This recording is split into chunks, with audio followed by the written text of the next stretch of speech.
সুখের ছোঁয়া পেতে নয়, নয় কোনো নতুন জীবনের খোঁজে। You are beautiful so silently. It struck me so violently when I looked at you. উপহার, ফুল আর প্রেমময় যুগলদের উদযাপনের ভ্যালেন্টাইন্স ডে এর পিছনে যে একটা কষ্টমাখা অধ্যায় রয়েছে তা হয়তো অনেকেরই অজানা। এই দিনটি কি আসলে একটা দিবস, নাকি যুগলদের উদযাপনের একটা উপলক্ষ মাত্র? আর কি কষ্টই বা লুকিয়ে আছে এর পিছনে? মূলত পঞ্চদশ শতকে ভ্যালেন্টাইন্স ডে জনপ্রিয় হতে শুরু করে। এই দিন একজন আরেকজনকে ভালোবাসার বার্তা জানাতো। সপ্তদশ শতকের শেষের দিকে এই দিনে ভালোবাসার প্রকাশ করে কার্ড পাঠানোর চল শুরু হয়। ভ্যালেন্টাইন্স ডে অনেকের কাছে কোনো গুরুত্ব বহন না করলেও ভুলে গেলে চলবে না যে শত শত বছর ধরে চলে আসছে এই রীতি। 90 দশকের আগে বাংলাদেশে ভ্যালেন্টাইন্স ডে অর্থাৎ ভালোবাসা দিবস উদযাপন করা হতো না। এখানে ভালোবাসা দিবস সম্পর্কে খুব কম মানুষই জানত।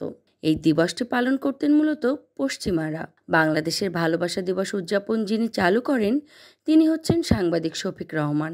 1993 সালে যাই যাই দিন পত্রিকায় তিনি ভালোবাসা দিবস সম্পর্কে লেখালেখি করেন। তারপর থেকে দিন দিন ভালোবাসা দিবস রীতিমতো উৎসবে পরিণত হয়েছে বাংলায়।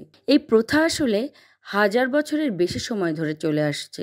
মূলত এক রোমান সম্রাটের মনের গভীর ক্ষতের চিহ্নই ভ্যালেন্টাইন। সেন্ট ভ্যালেন্টাইন ছিলেন খ্রিস্টীয় 3য় শতাব্দীতে রোমের একজন পুরোহিত। সে সময় রোমের এক সম্রাট বিবাহ নিষিদ্ধ করেছিলেন, যে নিয়ম ভেঙে ভ্যালেন্টাইন গোপনে বিয়ে দিতেন তরুণদের। ফলে তার জেল ও মৃত্যুদণ্ড দেওয়া হয়। 14 ফেব্রুয়ারি মৃত্যু কার্যকর করার আগে প্রেমিকাকে তিনি একটি চিঠি পাঠিয়ে যান, যেখানে লেখা ছিল তোমার ভ্যালেন্টাইনের পক্ষ থেকে। সেই থেকেই মূলত ভ্যালেন্টাইন্স ডে উদযাপন শুরু হলো। ভালোবাসা দিবসে প্রিয়জনকে খুশি রাখতে ঘোরাঘুরি এবং খাওয়া দাওয়ার পাশাপাশি আমাদের বাংলায় পহেলা ফাল্গুনও কিন্তু ঠিক এই দিনটি।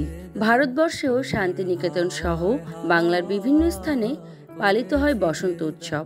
বাংলার মানুষ কবিগুরুর গানে তাই গেয়ে ওঠে ফাগুন হাওয়াই হাওয়াই। Desk report, voice of tiger.